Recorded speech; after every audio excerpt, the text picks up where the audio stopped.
Good morning, everybody, and thank you for tuning in to another episode of Coffee and Something Stronger. My name is Cody Norrid, Executive Director of Georgia Interfaith Power and Light. Coffee and Something Stronger is a coffee chat style interview show where we sit down with academics, faith leaders, and justice practitioners to talk about the intersections of faith, environmental justice, climate, and the other justice issues of our time. And this morning, we have on a very good friend of mine and a good friend of Gipple doing ministry right here in Atlanta. Leah Allen is the Minister of Faith and Justice at Virginia Highland Church. Thanks, Leah, for joining this morning. Thank you, Cody. I'm glad to be here with you all and with the folks watching. Yeah, I really appreciate it. Well, to start, why don't you tell us a little bit more about yourself and how you found yourself in the role that you have now at Virginia Highland? Sure. I come from the Black Baptist Church tradition. And so that experience, I should say rooted in the South, that experience really grounds like my work and tells an interesting story about my own like faith journey and faith path. But I've been with Virginia Highland Church just over a year, and I serve in this capacity at a United Church of Christ. Even though I still hold to my Baptist roots and consider myself still a Baptist faith leader. But I came to this position because of recommendation of a friend, and also a friend who's part of the staff at the time of VHC, and I'm filling the shoes of two folks and kind of combining the role into overseeing faith formation for our entire community, all generations and intergenerationally, and bringing that justice lens to it, understanding like justice as a theological framework for how we live and do community together. Before this, my work and ministry in church, in the traditional sense, kind of was like a coming home for me because um, I had kind of distanced myself from the church, to be honest, not long after college, and just trying to figure out my own personal identity and where I fit in the church and if there was room for me. But through the work of activism and then learning more about community organizing, I realized that the justice framework really matched up with what I believed about Jesus, and so it really made those two things like inseparable for me.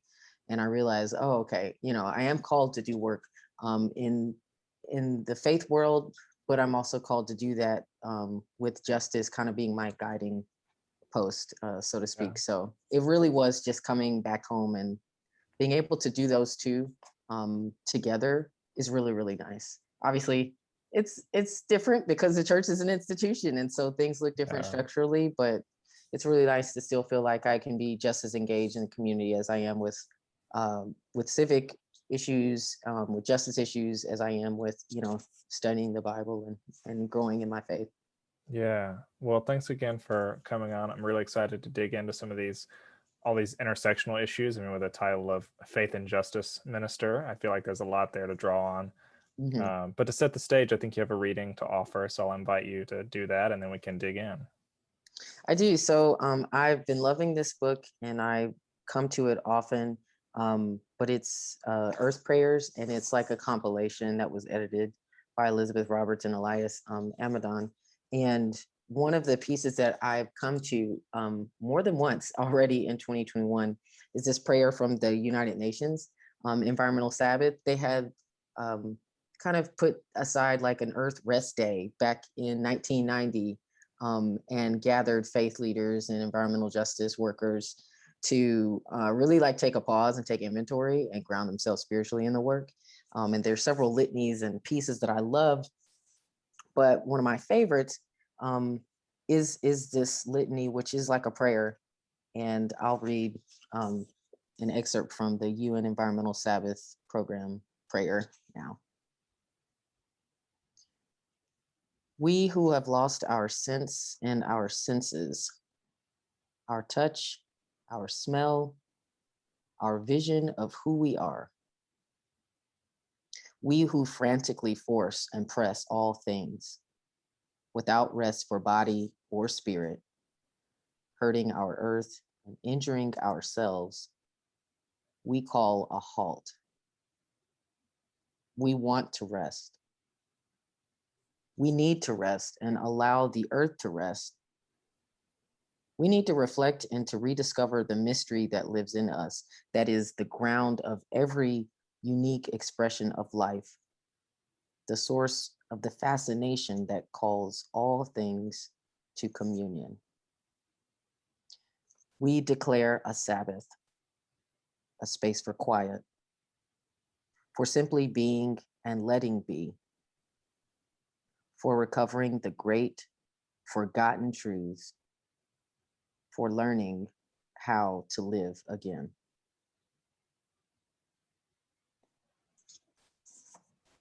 Thank you. And so why did you choose that reading and what does it mean to you, Leah? Well, I chose it because it convicts me every time.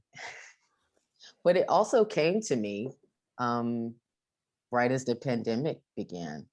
And I thought, obviously this is a moment of global reckoning of some kind, but there's a lot of like individual and kind of micro communal reckoning that I felt happening in this last year as we marked the 1 year-ish anniversary of COVID-19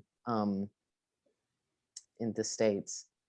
And it just reminds me that while I don't believe in a God who is punitive, who says, I'm going to make you stop, I do believe that creator and creation work together and we co-create the environment that we live in, literally, figuratively, spiritually, in lots of different ways.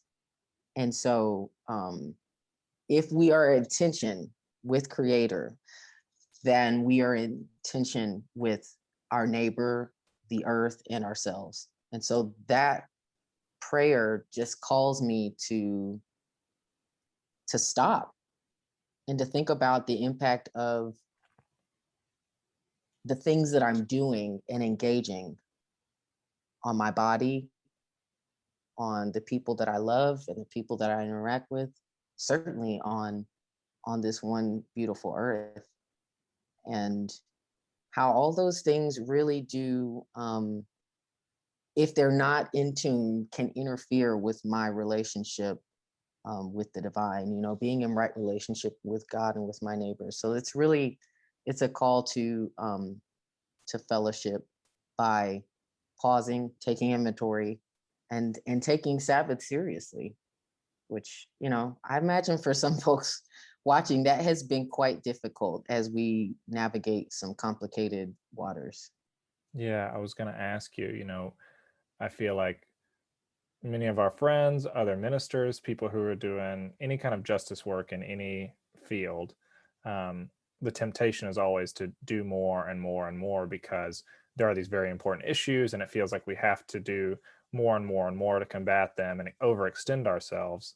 And so what do you see is at stake if we don't take Sabbath, if we don't rest, and why that's kind of important to the work that you're doing and the work that so many other people are doing? Yeah, it's a good question. I mean, um, the first thing that comes to mind in terms of what's at stake is obviously our future.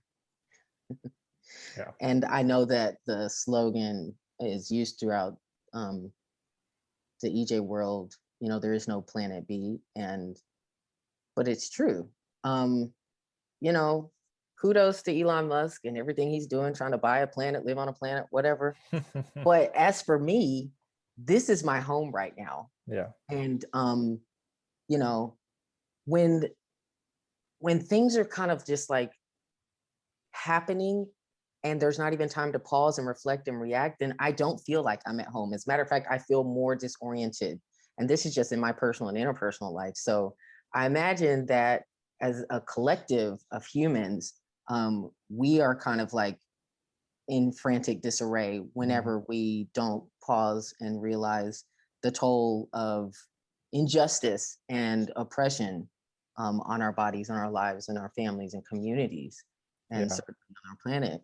And this idea that we have to keep going without stopping is the urgency that I've really been trying to push back against in my own work, when there is a tendency for me to try to lean into, it's got to happen now, and team no sleep. Mhm. And it, you and I have talked offline about how my workload really increased, and a lot of people in Mhm. faith work and nonprofit work. I mean, it really did pick up when the pandemic happened, because there are more opportunities for us to try to do good.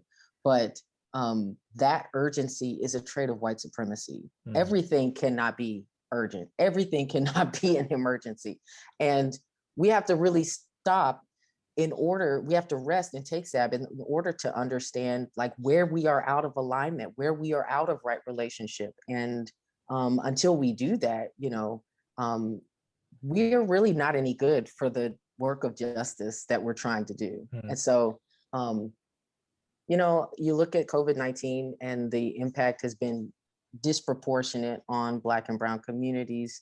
And it's highlighted something that many of us have known about, which is racism in the medical industrial complex, racism in healthcare. Um, when you add to that Black and Brown folks who are fighting and organizing and mobilizing in their communities, whether it's the summer uprisings around the deaths of George Floyd and Ahmaud Arbery and Breonna Taylor and so many others that we could name, whether it's trying to fight intracommunal violence against Black and Brown trans women, whether it's voting rights and access to the ballot and making it easier, not more difficult to vote, like in a place like Georgia, whether it's detention that's inhumane and trying to give people a real opportunity to live the life that they came to America for, right? Mhm. To escape oppression, some of which is rooted in colonialism and has been perpetuated by the same country that won't let them in, or the Mhm. same country that wants to keep them in cages. I mean, when you think about all of those things, they're truly intersectional. And um, it is evident that Black and Brown people have been leading the work on justice. Um, and if we don't take rest, then what model is that setting for future generations? Yeah. If we don't find that interdependency between like folks who do the work who are impacted and comrades sharing that burden while still allowing the most impacted and centering the marginalized folks and letting them lead our movements Mhm. for justice, like we will literally not survive. um, I was listening to a podcast from Nikki Scott Bay Jones, and she talked about how um, she believes that it's possible for us to do this work and live, but we Mhm. can't be martyrs on the altar of justice. We don't need any more martyrs. We Yeah. lose people every day to so many other systems of oppression, but for lack of rest, lack of sleep, burnout, to be one of them amongst activists and organizers, we can't afford to lose another person. So Yeah, that's rest really is good. essential. Yeah.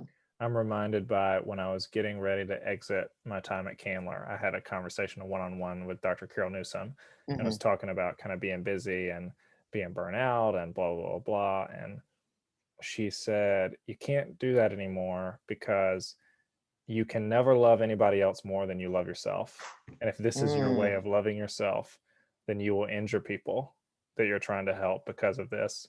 And then likewise, that carries over to how we think about planet, right? So if you're used to the sort of team no sleep thing, the grind, then that's how you're going to treat the planet. We kind of talk about rest and don't model it, and then we can't give it to each other, and we can't give it to creation. Um, I want to ask you about, you had already kind of started to talk about some of the intersectionalities of these oppressive systems. And I wonder if you could map that onto environmental justices and how that links in with other justice movements. I think you mentioned voting rights, labor movements, racial justice, immigration, all these other things. absolutely. Yeah. I mean, I uh, I will say this, like I'm no expert. I'm just like a very passionate person with the work that you're doing at Gipple and with environmental justice. But I did not really have a grounding in this work growing up, and I certainly didn't know about environmentalism and environmental Mm. justice. One of my first introductions was probably the Aaron Brockovich movie. I'm being completely Yeah, honest. yeah, And it was a movie that my mom loved, and I watched it with her. And then I started to really understand the content and the context of what was happening. And I was like, oh, wait, this is based on a true story. Oh, wait, this happens every day. yeah. So that was kind of like my initial entree into it. And then I've seen some of the documentaries, and I'm sure other folks can say they've seen too. But what's interesting to me about environmental justice is that it has roots in Black and Latinx communities. Mhm. Like the history of environmental justice is really fascinating to me, because it starts with the most impacted people, like taking a stand in their communities and saying, hey, like, we're not getting treated properly. We're not getting the same things as maybe like the white folks on the other side of town. And it starts in the South.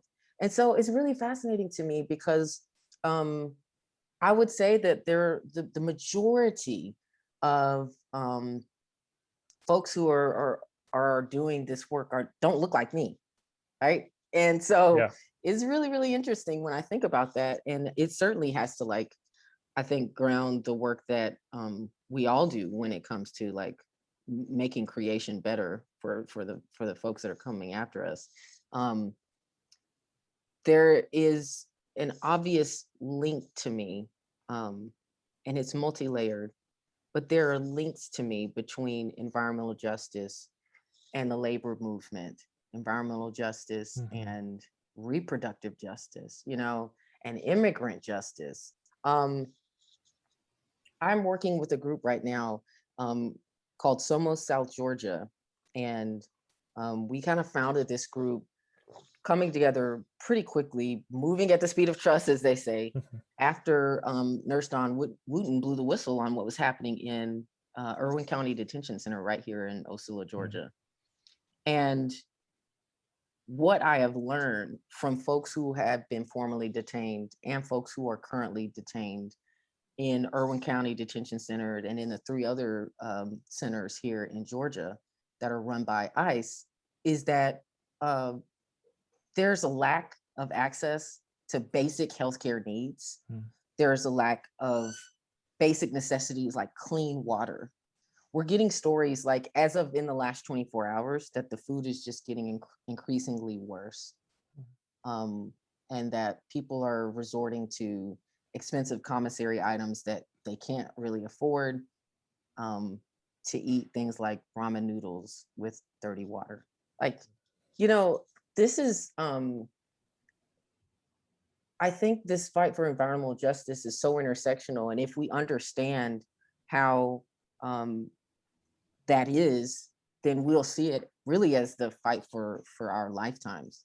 Yeah. Um, from a reproductive justice standpoint, and also thinking about the labor movement, um, there are uh, across the country like 40 plus state legislators that are fighting to limit reproductive health care. Mhm. And reproductive justice it's a framework created by Black and brown women that says that we want the right to be able to have children or not have children, but to raise them in a safe environment. Mhm. And so it's so much more than what people tend to think about, like Right. when they think about reproduction and those buzzwords and things that get used in the propaganda. When people are able to filter through that, they'll see that environmental justice is a reproductive justice issue, and RJ is an EJ issue, because Mhm. the world that we're trying to create, it matters for the people that are coming, that aren't in it, and it matters for the people that are here now. Yeah. um, what does it mean that we've still got communities that are redlined, that are segregated, and that can't get access to clean water? I mean, Flint, Michigan still does Mhm. not have that situation resolved. And accountability, well, we don't know when that's going to come, really. And what does it look like for people who have already been like impacted by this and will have disabilities or other health conditions, Mhm. mental, physical, for the rest of their lives? So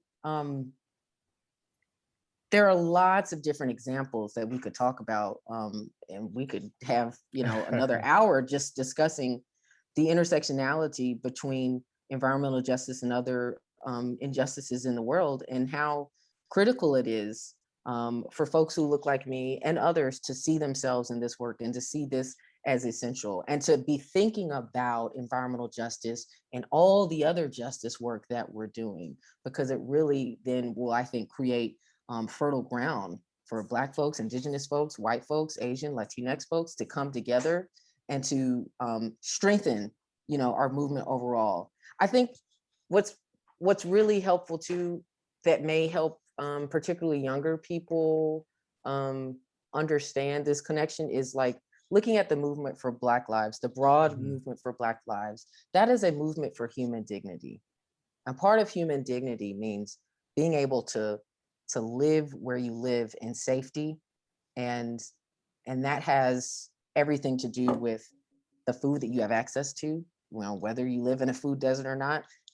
It has to do with technology and access to technology and education and resources that actually help people to learn about environmental justice and then to do something in their own communities. It has everything to do with everything, Yeah. Well, it strikes me too, a lot of times when we're talking about issues of energy burden and energy equity and issues of just the power grid generally, right? It is intentionally made complicated so that people who are living their lives can't exactly figure out what's going on. I mean, it's my full-time job and I can't figure out what's going on most of the time.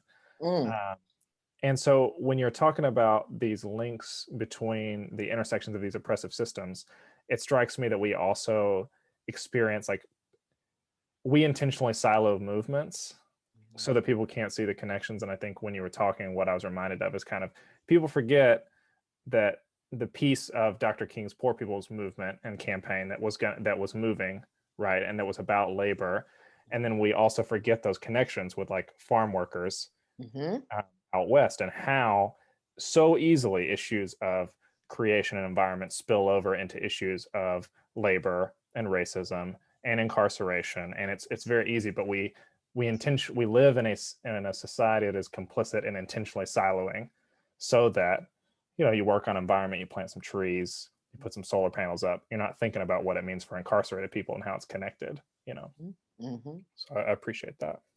Yeah. I mean, the folks who are incarcerated are a lot of times doing that work and doing it to say little to no pay is such an understatement. Like it's really, really, really ridiculous. But when you are able to expand accessibility to justice work, and that's a whole thing in and of itself. People have been talking about the nonprofit industrial complex in recent years. And the biggest thing that I struggle with in any sort of justice movement is, what does the institution look like? Because generally that's going to tell you a bunch about accessibility. Like, there are folks who are in detention right now, and I'm just going to speak from what I know in Georgia. There's a program through South Georgia Immigrant Support Network to give folks books. And it's something that faith leaders and anybody really in the community can engage in, but particularly giving people books around history and around the current justice movements. And what does it look like once you are released? What can real liberation look like? And it's amazing how it's predominantly the women, but how they latch onto this and really see this as an opportunity to, if they have to go back to their communities, or if they get an opportunity to live in the United States safely, to actually try to tear down the system of oppression that they were once a part of, and to make their communities better. But when people don't necessarily know, then we lose an opportunity, right? To educate folks. One of the people I work with is with United Farm Workers. And we talk about, Cesar Chavez and Dolores Huerta and the work that they did, and the connections between propelling immigrant rights and labor rights at the same time, which obviously when you think about farmers, then you have to think about environmental justice. So, I'm even reminded of, the link to incarceration, for example, is even so much clearer when you think about who's actually, Native peoples who are actually putting their bodies in the line right now. Think about like Line 3 protests and other popular environmental protests that they're incarcerated because of, and then it continues to stack, right? And it's as clear as that. Well, I want to in our last little bit, I want to talk about kind of what's the role of environmental justice in faith communities, and what's kind of the spiritual core of environmental justice work and justice work more broadly. Mm. Well, for Knowing that you could talk about this for 4 or 5 hours. both of us, you know, for Christian faith communities, um, we really do, and I'm saying we, and putting myself right in it and calling myself to accountability, but we really do have to pause and um, think about just what's the fundamental tenets of our faith? What are the principles that we find in the teachings of Jesus? And what do we find Jesus and followers of Jesus modeling in the Bible for us? Um, and something that has become very clear to me is that Jesus was an abolitionist, and he was about abolishing systems of oppression. Um, and Jesus cared greatly um, about the kingdom of this world. And I don't just say that in like a I don't know, pie in the sky, religious sense, but I mean really like the kingdom of this world, and the world that we live in now, and the world that he inhabited, and the world that is to come, right? So to me, when you talk about abolishing systems of oppression, and then building the kingdom of this world, it's seeing those systems that are abolished being replaced by systems of justice Mm. and righteousness. And for me, thinking about this new world and what our role is in it, it is to be co-creators in um, looking at and examining the tools of white supremacy and other oppressions to tear down a system that clearly doesn't work, and Yeah. that is clearly harmful for everyone, regardless of whether or not people understand their interconnectedness that we are, but then creating and co-creating with the divine a new world. And so to me, the work of visioning is important for faith Mhm. community. And a visioning can't just be happening in a silo. I was reading this report from like 1987 where the United, and I've been digging into a lot of old uh, commissions from the United Church of Christ, where they did a commission in examining racial inequity and racial injustice in one of the early incidents around like the environmental justice movement in the South. Mhm. And I don't know really because I hadn't gotten through it all of it, but I won't know what the final outcome of that was, or at least what they said they were going to do. But visioning and going back to a template of like being in community, like genuinely in community with folks who live in our communities, who come to our churches, who are a part of our civic establishments. Like it is so important for us to be in relationship as we vision that world.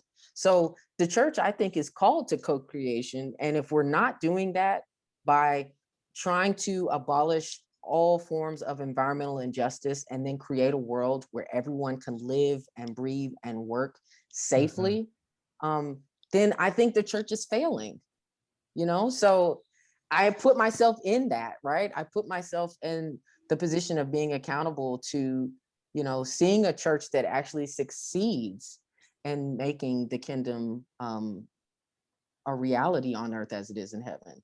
So that is to me, first and foremost, it is having a theological, moral imagination that says, we are abolitionists and we are co-creators with God. If that's not happening, then the church is really just kind of like puffing herself up and not doing any good. And the church has done enough harm. And the doctors take the Hippocratic oath to do no harm. The church has to take an oath to do no further harm. And when we see the intersectionality of environmental justice with racial justice and indigenous land and LGBTQ justice and on and on and on, when we see those relationships as being essential to the work of abolition and co-creation, that is where I think we really, find find Jesus and find the core of his teachings. And, you know, that to me is what it looks like to be saved. Yeah. To be liberated is to be free from any notion that we have nothing to do with co-creating the world that we envision. Hmm. That's, you know, Yeah. that's liberating work Well, let when me we latch onto it. I'll ask you a final question, Mhm. and I'll make it a complicated one, Mm, which is, how do you balance as a faith leader sort of the call to congregations and individuals to be co-creators mhm, and to take care of self and each other, build this community work, and also sort of the robust call to be prophetic, to challenge institutions, to get in between institutions and communities that are put at risk, and especially when it comes to environmental justice work, how do you kind of situate that? And mm, um, yeah, how do you lead us, Leah? mm. You did make it complicated, but it's good. Um, I go back to what we talked about right at the beginning of this, which is right relationship. Um, and as a Christian faith leader, I don't think there's any better example than looking at Eucharist, looking at communion, Mm, right? At the table and food ministry, Jesus was about food ministry, and that is an environmental justice mhm, issue.